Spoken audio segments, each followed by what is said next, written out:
Muy buenas tardes, hola hermanos, ¿cómo están? Qué bueno que estamos otro rato más aquí con el libro de texto de un curso de milagros.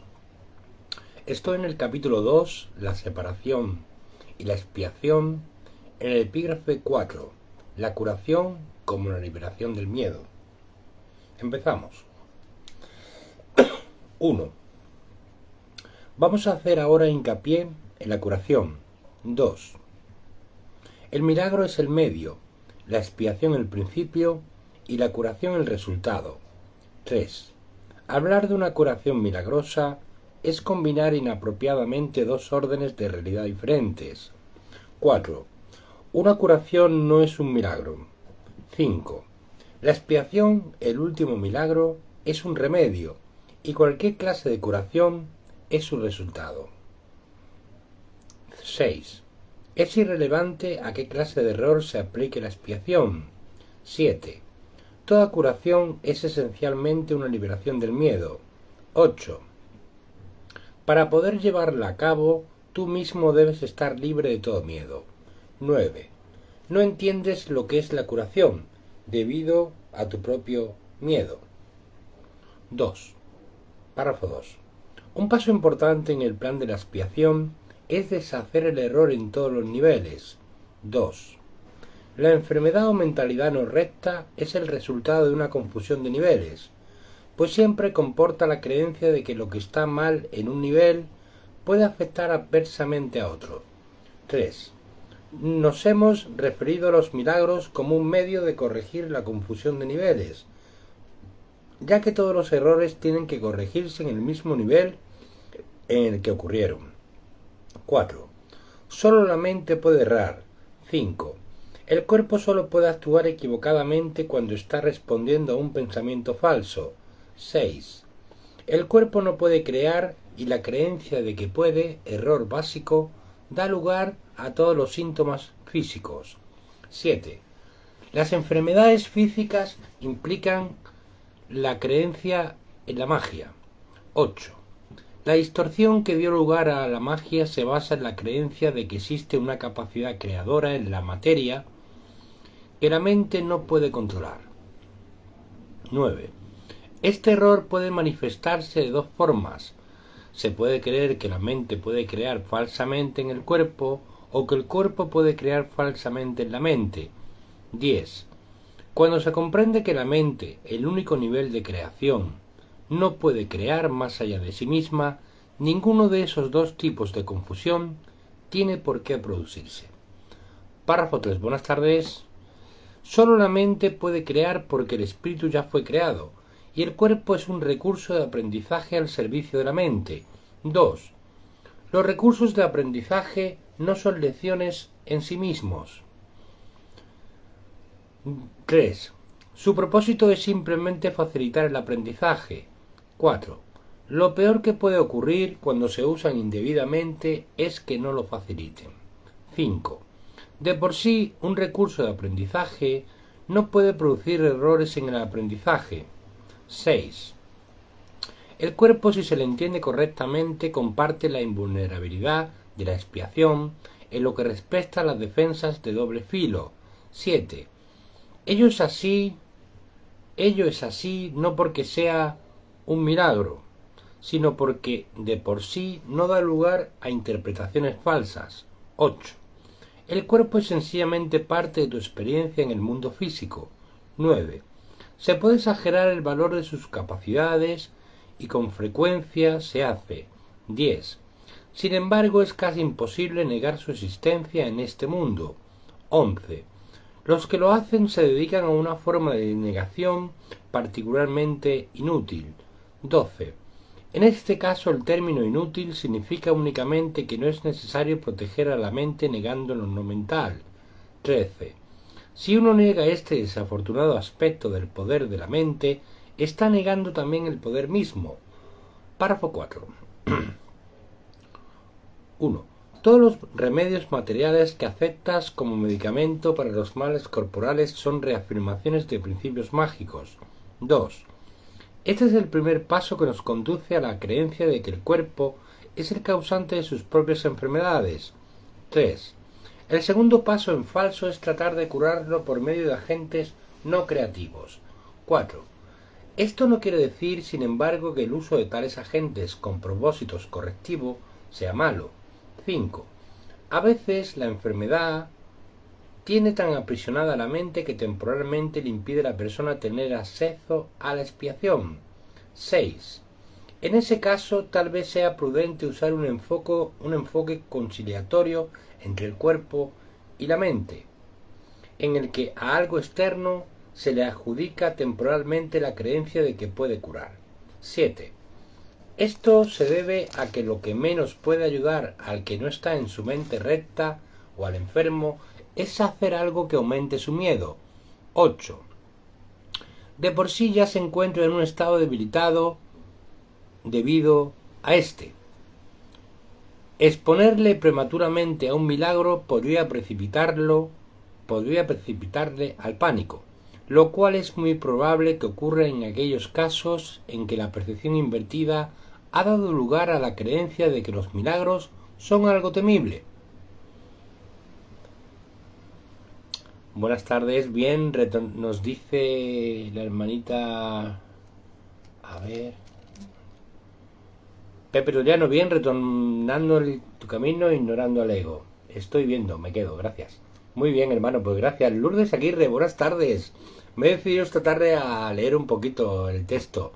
Tengo la tarde libre, digo, nos vamos a poner a ello, a estudiar, a repasar, porque no estaba en paz, realmente no estaba en paz y necesitaba leer el texto.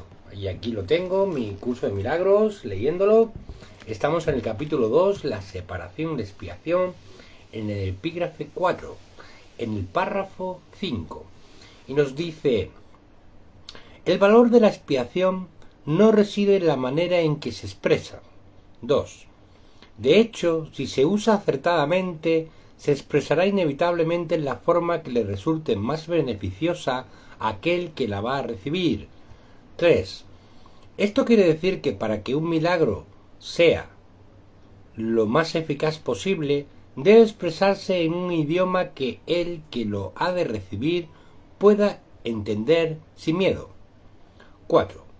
Eso no significa que ese sea necesariamente el más alto nivel de comunicación de que dicha persona es capaz. 5.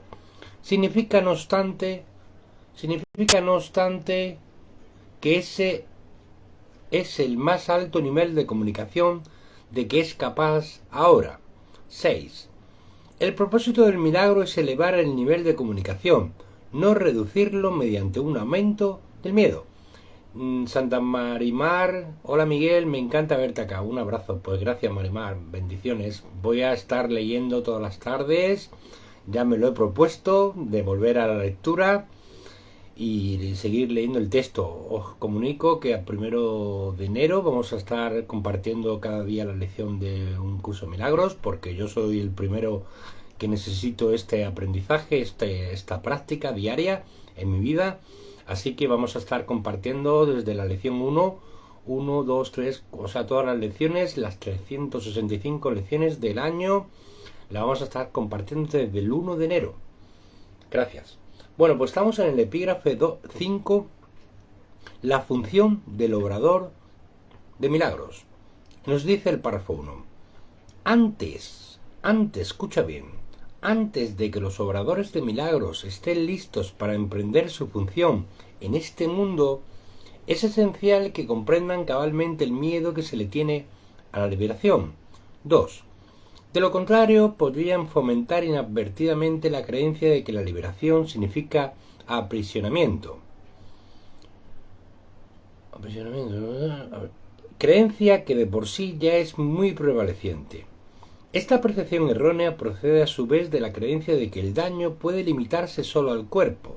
4. Esto se debe al miedo subyacente de que la mente puede hacerse daño a sí misma. 5. Ninguno de esos errores es relevante, ya que las creencias falsas de la mente en realidad no existen. 6. Este reconocimiento es un recurso protector mucho más eficaz que cualquier forma de confusión de niveles, porque introduce la corrección al nivel del error. 7. Es esencial recordar que solo la mente puede crear y que la corrección solo puede tener lugar en el nivel del pensamiento. 8. Para ampliar algo que se mencionó anteriormente, el espíritu ya es perfecto y por lo tanto no requiere corrección. 9. El cuerpo no existe, excepto como un recurso de aprendizaje al servicio de la mente. 10. Este recurso de aprendizaje de por sí no comete errores porque no puede crear. 11. Es obvio pues que inducir a la mente a que renuncie a sus creaciones falsas es la única aplicación de la capacidad creadora que realmente tiene sentido. El hermanito Pepe Troyano, bien, retornando tu camino, ignorando el ego, estoy viendo, me quedo. Gracias. Pues sí, hermano, he leído un mensaje tuyo, a ver si no me identifico con tu crisis, sé de lo que hablas y me alegra tu determinación. Pues sí, hermano, estamos en crisis, es la verdad. Estamos en crisis y hay que aceptarlo, que estamos en crisis. Bueno, seguimos en el párrafo 2 del capítulo 2 del epígrafe 5, la función del obrador del milagro, nos dice 2. La magia es el uso insensato o mal creativo de la mente. 2. Los medicamentos físicos son una forma de hechizo, pero si tienes miedo de usar la mente para curar, no debes intentar hacerlo. 3. El hecho mismo de que tengas miedo hace que tu mente sea vulnerable a crear falsamente. 4. Es probable, por lo tanto, que no entiendas correctamente cualquier curación que pudiera producirse, y puesto que el egocentrismo va normalmente acompañado de miedo, tal vez no puedas aceptar la verdadera fuente de la curación. 5. En tal caso, es menos arriesgado depender temporalmente de artificios curativos físicos, ya que no los puedes percibir erróneamente como una creación tuya. 6. Mientras tu sensación de vulnerabilidad persista, no debes intentar obrar milagros. Párrafo 3. He dicho ya que los milagros son expresiones de una mentalidad milagrosa, y una mentalidad milagrosa no es otra cosa que una mentalidad recta. 2. Los que poseen una mentalidad recta no exaltan ni menosprecian la mente del que obra milagros ni del que los recibe. 3. En cuanto a qué medio de corrección, sin embargo, el milagro no tiene que esperar a que el que lo ha de recibir goce de una mentalidad recta. 4. De hecho, su propósito es restituirle su mente recta. 5. Es esencial, no obstante, que el obrador de milagros esté en su mente recta, aunque sea brevemente, o, de lo contrario, será incapaz de restablecer la mentalidad recta en otros. Párrafo 4. El sanador que confía en su propio estado de preparación pone en peligro su entendimiento. Estás perfectamente a salvo siempre que no te preocupes en absoluto por tu estado de preparación, pero mantengas firme confianza en el mío, en el de Jesús. Vamos a repetir este parrafito. El sanador que confía en su propio estado de preparación, pone en peligro su entendimiento. Estás perfectamente a salvo siempre que no te preocupes en absoluto por tu estado de preparación, pero mantengas firme confianza en el mío. Aquí el ego se ceba con esto. Nos dice que estamos preparados ya, ¿vale? Y no tenemos que confiar en nuestro propio estado de preparación. Tenemos que mantener firme confianza en el de Jesús. Y sigue. 3. Si tu inclinación a obrar milagros no está funcionando debidamente, es siempre porque el miedo se ha infiltrado en tu mentalidad recta y la ha invertido. 4. Toda forma de mentalidad no recta es el resultado de negarte a aceptar la expiación para ti mismo. 5. Si las aceptases, estarías en una posición desde la que podrías reconocer que los que tienen necesidad de curación son simplemente aquellos que aún no se han dado cuenta de que la mentalidad recta es en sí la curación. Párrafo 5. Ojo aquí, La única responsabilidad del obrador de milagros es aceptar la expiación para sí mismo. ¿Pero qué es aceptar la expiación?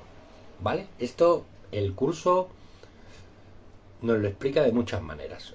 Yo os lo explico como yo lo entiendo. Aceptar la expiación para mí mismo es aceptar que todo es amor, que todo es amoroso, que mi hermano o me está dando amor o me está pidiendo amor. Entonces vemos amor por doquier, solamente vemos amor, eso es aceptar la expiación para nosotros mismos. Y nos dice 2. Esto significa que reconoces que la mente es el único nivel creativo y que la expiación puede sanar sus errores. 3. Una vez que hayas aceptado esto, tu mente podrá solamente sanar. 4. Al negarle a tu mente cualquier potencial destructivo y restituirle de nuevo sus poderes estrictamente constructivos, te colocas en una posición desde la que puedes eliminar la confusión de niveles en otros. 5. El mensaje que entonces les comunicas es el hecho irrefutable de que sus mentes son igualmente constructivas y de que sus creaciones falsas no pueden hacerles daño. 6. Al afirmar esto, liberas a la mente de la tendencia a exagerar el valor de tus propios recursos de aprendizaje y la restituyes a su verdadero papel de estudiante. 6. Debe subrayarse nuevamente que al cuerpo le resulta tan imposible aprender como crear. 2. En cuanto a qué recurso de aprendizaje se deja llevar simplemente por el estudiante, mas si se le dota falsamente de iniciativa propia, se convierte en una seria obstrucción para el mismo aprendizaje que debería facilitar. 3. Solo la mente es capaz de iluminación. 4. El espíritu ya está iluminado y el cuerpo de por sí es demasiado denso. 5. La mente, sin embargo, puede hacer llegar su iluminación hasta el cuerpo al reconocer que éste no es el estudiante, el cuerpo, y que, por lo tanto, no tiene la capacidad de aprender. 6. Es muy fácil, no obstante, poner al cuerpo en armonía con la mente una vez que ésta ha aprendido a mirar más allá de él hacia la luz. Seguimos. Párrafo 7. Perdón. El aprendizaje que verdaderamente corrige comienza siempre con el despertar del espíritu y con el rechazo de la fe en la visión física. 2. 2. Esto frecuentemente entraña temor, ya que tienes miedo de lo que tu visión espiritual te mostraría. 3. Anteriormente dije que el Espíritu Santo no puede ver errores y que sólo puede mirar más allá de ellos hacia la defensa de la expiación. 4. No cabe duda de que esto puede producir incomodidad, mas la incomodidad no es el resultado de la percepción. 5. Cuando se le permite al Espíritu Santo contemplar la profanación del altar, él mira de inmediato hacia la expiación. 6. Nada que él perciba puede producir miedo. 7.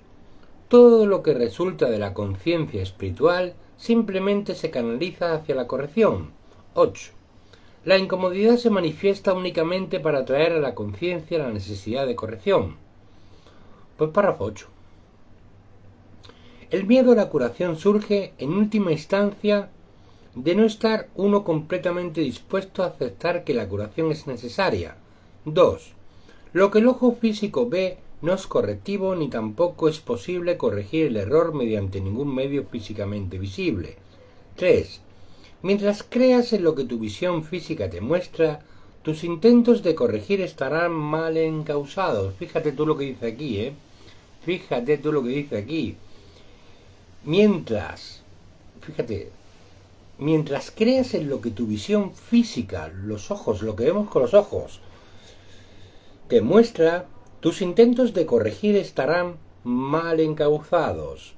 La verdadera visión queda nublada porque te resulta intolerable ver tu propio altar profanado. 5. Mas como el altar ha sido profanado, tu estado se torna doblemente peligroso a menos que percibas que así ha sido. Pues párrafo 9. Curar es una habilidad que se desarrolló después de la separación, antes de la cual era innecesaria. 2. Es temporal al igual que todos los aspectos de la creencia en el tiempo y en el espacio. 3. Mientras el tiempo continúe, no obstante, la curación seguirá siendo necesaria como medio de protección. 4. Esto se debe a que la curación se basa en la caridad, y la caridad es una forma de percibir la perfección en otro aun cuando no puedas percibirla en ti mismo. 5. La mayoría de los conceptos más elevados que ahora eres capaz de concebir dependen del tiempo. 6. La caridad en realidad no es más que un pálido reflejo de un amor mucho más poderoso y todo abarcador que se encuentra mucho más allá de cualquier forma de caridad que te hayas podido imaginar hasta ahora. 7. La caridad es esencial para la mentalidad recta, aun en la pequeña medida en que ahora puedas alcanzarla. Pues párrafo 10. La caridad es una manera de ver a otro como si ya hubiese llegado mucho más allá de lo que en realidad ha logrado en el tiempo hasta ahora. 2. Puesto que su pensamiento tiene fallos, no puede ver que la expiación es para él, pues de otro modo no tendría necesidad de caridad. 3. La caridad que se le concede es a la vez una confirmación de que necesita ayuda, así como el reconocimiento de que la aceptará. 4. Estas dos percepciones denotan claramente su dependencia del tiempo, haciendo patente el hecho de que la caridad opera todavía dentro de las limitaciones de este mundo. 5. Dije anteriormente que sólo la revelación trasciende el tiempo. 6. El milagro, al ser una expresión de caridad, tan solo puede acortarlo. 7. Hay que entender, no obstante, que cuando le ofreces un milagro a otro, estás acortando su sufrimiento y el tuyo. 8. Esto corrige tanto retroactivamente como progresivamente. Estamos en el subcapítulo A, principios especiales de los obradores de milagros. 11. Párrafo 11. 1. El milagro elimina la necesidad de tener preocupaciones de rango inferior, puesto que es un intervalo de tiempo fuera del patrón habitual. Las consideraciones normales con respecto al tiempo y al espacio no le aplican. 3. Cuando obres un milagro, yo haré los arreglos necesarios para que el tiempo y el espacio se ajusten a él. Párrafo 12. 2. Es esencial hacer una clara distinción entre lo que se cree y lo que se fabrica. 2. Toda forma de curación se basa en esta corrección fundamental de percepción de niveles. Párrafo 13. 3. Nunca confundas la mentalidad recta con la mentalidad errada. 2. Reaccionar ante cualquier clase de error de otra forma que no sea con un deseo de sanar es una expresión de esa confusión. Párrafo 14. 4. El milagro es siempre la negación de ese error y la afirmación de la verdad. 2. Solo la mentalidad recta puede corregir de forma que sus efectos sean reales. 3. De hecho, lo que no produce efectos reales en realidad no existe. 4. Sus efectos, por lo tanto, son nulos. 5. Al no tener contenido sustancial, se presta a ser proyectado. Párrafo 15. Quinto. El poder del milagro para ajustar niveles genera la percepción correcta que da lugar a la curación. 2. Hasta que eso no ocurra, será imposible entender lo que es la curación. 3. El perdón es un gesto vacío a menos que conlleve corrección. 4. Sin esta, lo que hace es básicamente juzgar en vez de sanar. Pues párrafo 16, sexta parte. El perdón que procede de una mentalidad milagrosa tan solo ofrece corrección. 2. No posee elementos de juicio en absoluto. 3. La frase Padre, perdónalos porque no saben lo que hacen, no evalúa en modo alguno lo que las personas en cuestión estén haciendo. 4. Es una petición a Dios para que sane sus mentes. 5. En ella no se hace referencia al resultado del error, pues eso es irrelevante. Párrafo 17. 7. El precepto sed de os mismo sentir es la aseveración que exhorta a todos a estar listos para la revelación. 2. Mi ruego, haced esto en conmemoración mía, es una petición a los obradores de milagros para que colaboren conmigo. 3. Estas dos aseveraciones no pertenecen a un mismo orden de realidad. 4. Solo la última entraña una conciencia de tiempo, ya que recordar es traer el pasado al presente. 5. El tiempo está bajo mi control, pero la eternidad le pertenece a Dios. 6. En el tiempo existimos unos con otros y unos para otros. 7. En la eternidad coexistimos con Dios. Pues párrafo 18, parte 8. Puedes hacer mucho en favor de tu propia curación y la de los demás si en situaciones en las que se requiere tu ayuda piensas de la siguiente manera. 2. Estoy aquí únicamente para ser útil. 3. Estoy aquí en representación de aquel que me envió. 4. No tengo que preocuparme por lo que debo decir ni por lo que debo hacer, pues aquel que me envió me guiará. 5. Me siento satisfecho de estar donde quiera que él desee, porque sé que él estará allí conmigo. 6. Sanaré a medida que le permita enseñarme a sanar. Esta invocación la usamos mucho cuando empezamos una lectura del texto. Vamos a estar leyendo todo el capítulo 2, lo que queda, porque no tenemos tiempo todavía, así que estamos en el epígrafe 6, miedo y conflicto. Párrafo 1. Tener miedo parece ser algo involuntario y no estar bajo tu control. 2. Mas he dicho ya que solo los actos constructivos deben ser involuntarios.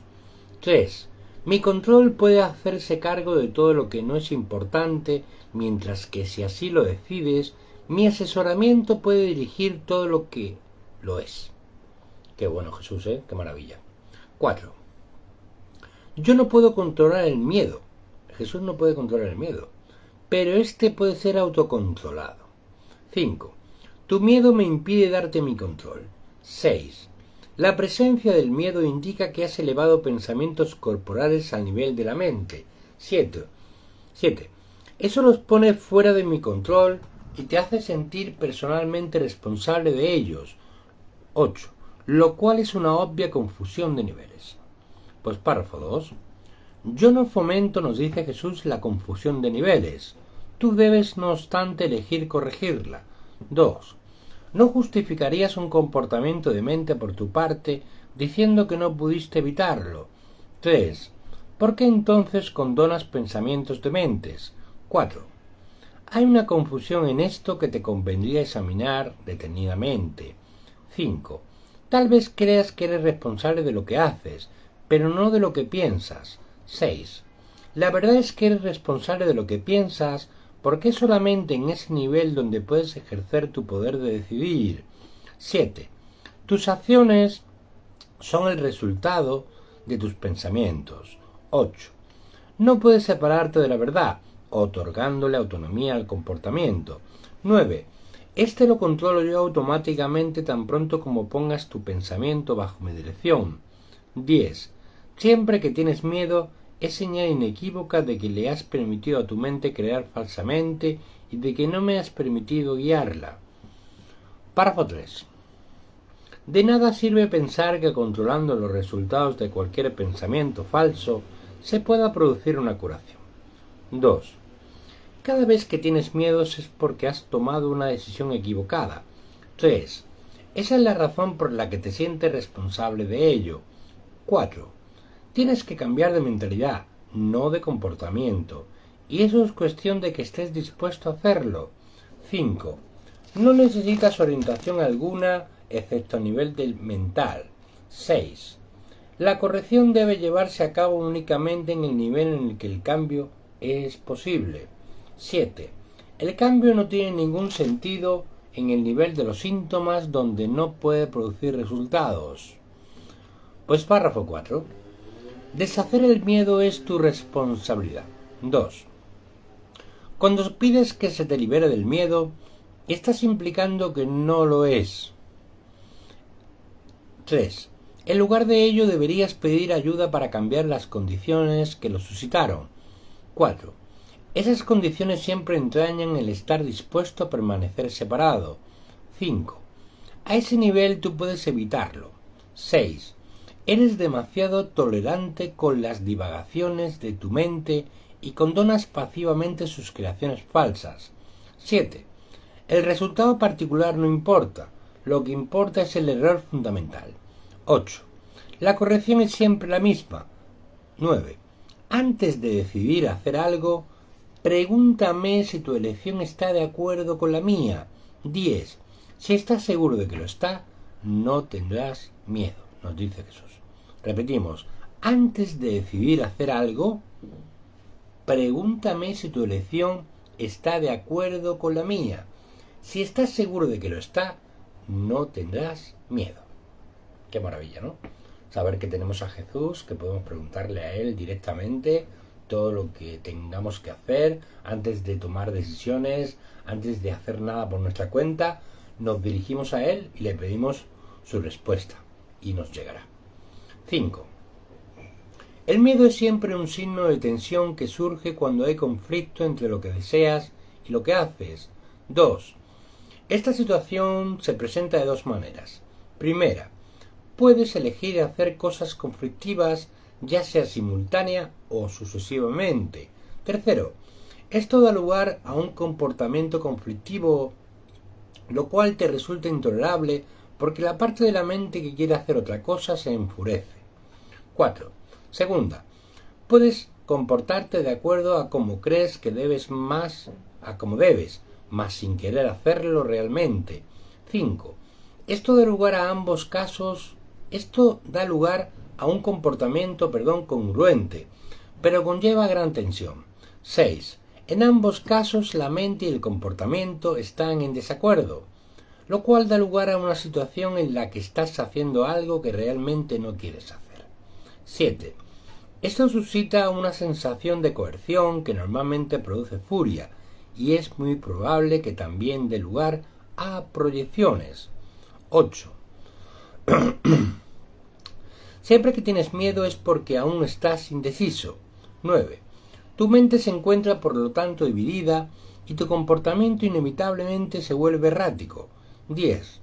La corrección a nivel del comportamiento puede cambiar el error del primer tipo al segundo, mas no elimina el miedo. Párrafo 6. Es posible alcanzar un estado en el que dejas que yo guíe tu mente sin ningún esfuerzo consciente por tu parte, mas ello requiere un grado de buena voluntad que tú aún no has desarrollado. 2. El Espíritu Santo no puede pedirte que hagas más de lo que estás dispuesto a hacer. 3. La fuerza para hacer lo que Él te pide procede de una firme resolución por tu parte. 4. Hacer la voluntad de Dios no produce ninguna tensión una vez que reconoces que su voluntad es también la tuya. 5. La lección en este caso es muy sencilla, aunque muy fácil de pasar por alto. 6. Voy, por lo tanto, a repetirla y te exhorto a que escuches atentamente. 7. Solo tu mente puede producir miedo. 8. Hace eso cada vez que está en conflicto con respecto a lo que quiere, lo cual inevitablemente produce tensión, ya que existen discrepancias entre lo que se quiere y lo que se hace al respecto. Eso solo puede corregirse aceptando un objetivo unificado. Dime, papá, dime. La masculinidad. Oh. Gracias. 7.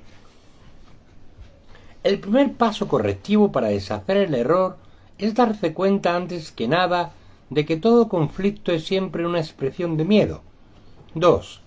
Dite a ti mismo que de alguna manera tienes que haber decidido no amar, ya que de otro modo el miedo no habría podido hacer presa en ti. 3. A partir de ahí todo el proceso correctivo se reduce a una serie de pasos pragmáticos dentro del proceso más amplio de aceptar que la expiación es el remedio. 4. Estos pasos pueden resumirse de la siguiente forma. 5. Reconoce en primer lugar que lo que estás experimentando es miedo. 6. El miedo produce el miedo procede de una falta de amor. 7. El único remedio para la falta de amor es el amor perfecto. 8. El amor perfecto es la expiación. Párrafo 8.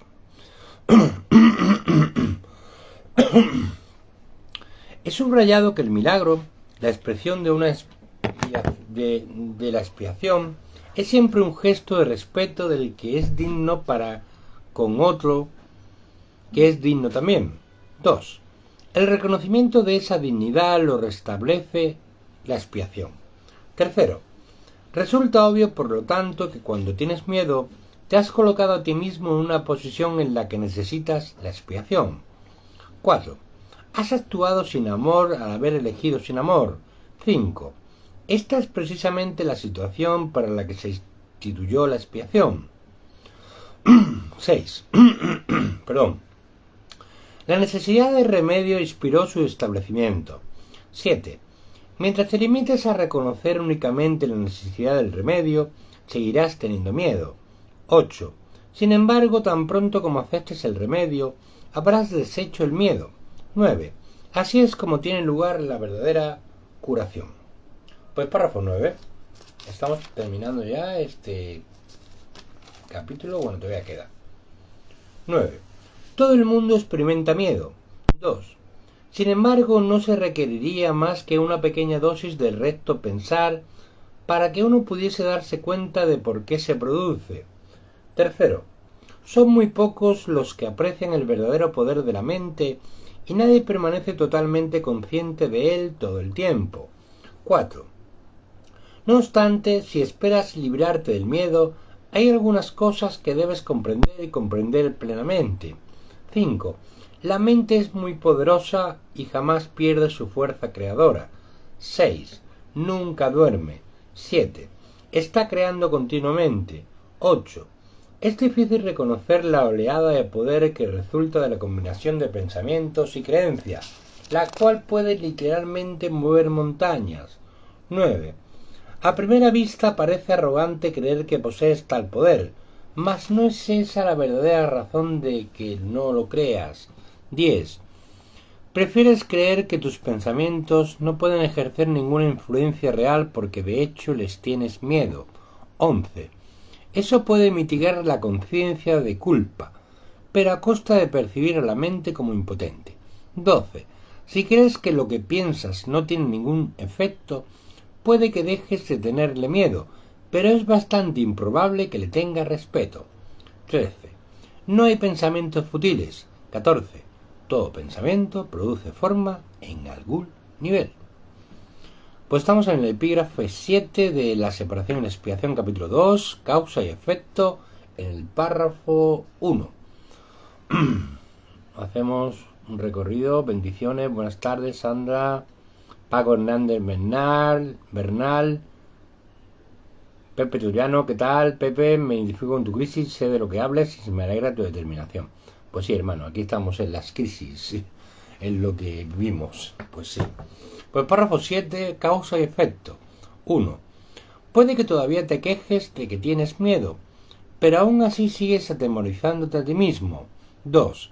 He indicado ya que no puedes pedirme que te libere del miedo. 3. Yo sé que no existe, pero tú no. 4.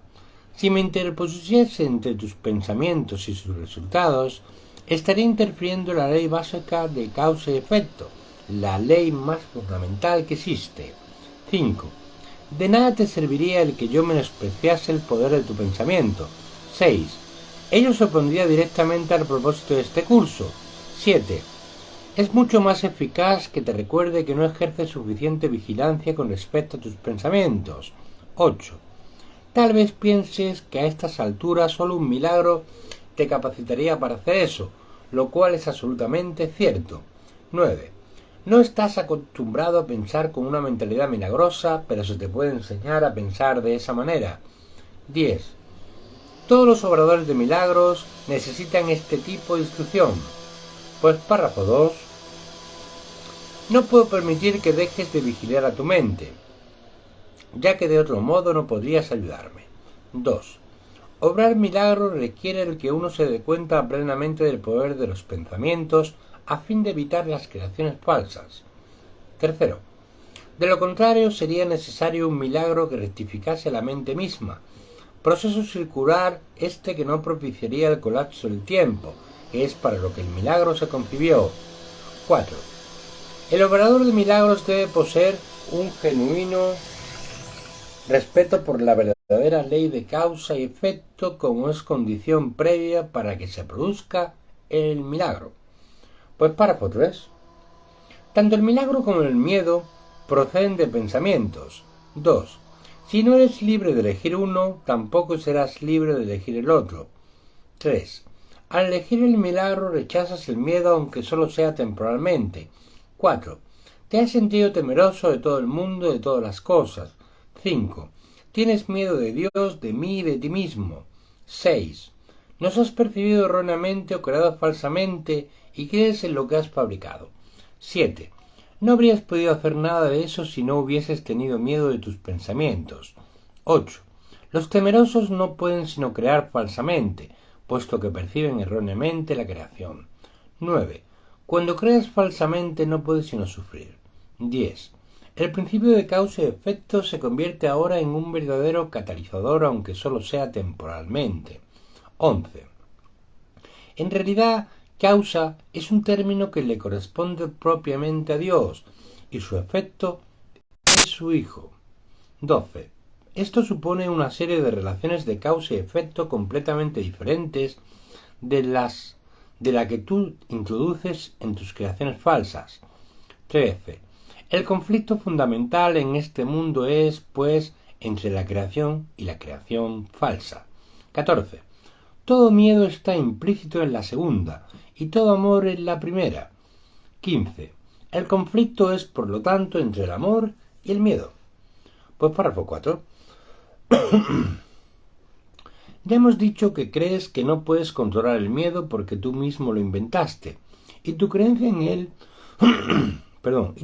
él parece ponerlo fuera de tu control. 2. Sin embargo, todo intento de resolver el error tratando de dominar el miedo es inútil. 3. De hecho, eso no hace más que corroborar su poder, al asumirse que necesita ser dominado. 4. La verdadera solución descansa enteramente en alcanzar el dominio por medio del amor. 5. En el interín, no obstante, la sensación de conflicto es inevitable, ya que te has colocado a ti mismo en una posición en la que crees en el poder de algo que no existe. Párrafo 5. La nada y el todo no pueden coexistir. 2. Creer en uno es negar al otro. 3. El miedo no es nada realmente y el amor lo es todo. 4. Siempre que la luz irrumpe en la oscuridad desaparece. 5. Lo que tú crees es cierto para ti. 6. En este sentido, la separación ha ocurrido y negarlo sería utilizar incorrectamente la negación. 7. Concentrarse en el error, no obstante, no es más que otro error. 8. El procedimiento correctivo inicial consiste en reconocer temporalmente que hay un problema, mas sólo como señal de que tiene que ser corregido de inmediato. 9. Esto da lugar a un estado mental en el que la expiación puede ser aceptada sin demora. 10. Debe señalarse, no obstante, que, en última instancia, no puede haber transigencia alguna entre lo que lo es todo y lo que no es nada. 11. El tiempo es esencialmente un recurso por medio del cual se puede abandonar toda idea de transigencia al respecto. 12. Este proceso parece ser gradual debido únicamente a que el tiempo en sí comprende intervalos que no existen. 13. La creación falsa hizo que esto fuese necesario como recurso de corrección. 14. La aseveración porque tanto amó Dios al mundo que le dio 14. La aseveración porque tanto amó Dios al mundo que le dio su unigénito Hijo para que todo el que crea en él no perezca, mas tenga vida eterna, necesita solamente una leve corrección para que tenga sentido en este contexto. Se lo dio a su unigénito Hijo. Pues párrafo 6. Debe observarse con especial atención que Dios tiene solamente un Hijo. Si todas las creaciones de Dios son hijos suyos, cada una de ellas tiene que ser parte integral de toda la filiación. La filiación es su unicidad, trasciende la suma de todas sus partes. Este hecho, no obstante, queda velado mientras falte una sola de ellas. 5. Por eso es por lo que, en última instancia, el conflicto no se puede resolver hasta que todas las partes de la filiación hayan retornado. Sólo entonces podrá comprenderse lo que, en el verdadero sentido de la palabra, significa la plenitud. 7. Cualquier parte de la filiación puede creer en el error o en la incomprensión si así lo elige. 8. Sin embargo, si lo hace, estará creyendo en la existencia de algo que no existe. 9. Lo que corrige este error es la expiación. Pues párrafo 7. Ya he hablado brevemente acerca de la condición de estar listo, pero tal vez pueda ser útil mencionar aquí algunos puntos adicionales. 2.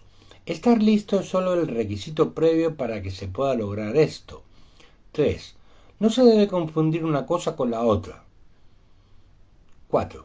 Tan pronto como se da la condición de estar listos, también se da en cierta medida el deseo de querer lograr algo, si bien este no es necesariamente un deseo indiviso. 5. Dicha condición de estar listo no es más que el potencial para que pueda tener lugar un cambio de mentalidad. 6. La confianza no podrá desarrollarse plenamente mientras no se haya alcanzado un dominio total. 7. Hemos tratado ya de corregir el error fundamental de que es posible dominar el miedo, y hemos enfatizado que el verdadero dominio solo se puede alcanzar por medio del amor. 8. Estar listo es solo el comienzo de la confianza. 9. Tal vez pienses que esto implica que tiene que transcurrir mucho tiempo entre el momento en que estás listo y aquel en el que alcanzas el dominio, pero permíteme recordarte que el tiempo y el espacio están bajo mi control. Pues ya hemos terminado el párrafo 7, el epígrafe 7, y vamos por el párrafo 8 y último del capítulo 2. Seguimos. Pues estamos en el capítulo 2, la separación y la expiación, el epígrafe 8, el significado del juicio final. 1. Una de las maneras en que puedes corregir la confusión entre la magia y los milagros es recordando que tú no te creaste a ti mismo. Tiendes a olvidarte de esto cuando te vuelves egocéntrico, lo cual te coloca en una posición en la que es prácticamente inevitable creer en la magia. 3. La voluntad de crear te fue dada por tu creador, quien estaba expresando esa misma voluntad en su creación. 4. Puesto que la capacidad de crear reside en la mente, todo lo que creas es necesariamente una cuestión de voluntad. 5. De ello se desprende también que lo que haces por tu cuenta es real para ti, mas no lo es en la mente de Dios. 6. Esta distinción básica conduce directamente al verdadero significado del juicio final. Párrafo 2. El juicio final es una de las ideas más atemorizantes de tu sistema de pensamiento. 2. Eso se debe a que no entiendes lo que es. 3. Juzgar no es un atributo de Dios. 4. El juicio final se originó a raíz de la separación como uno de los muchos recursos de aprendizaje que se incluyeron en el plan general. 5. Del mismo modo en que la separación abarcó un periodo de millones de años, así el juicio final se extenderá por un periodo igualmente largo o tal vez aún más largo. 6.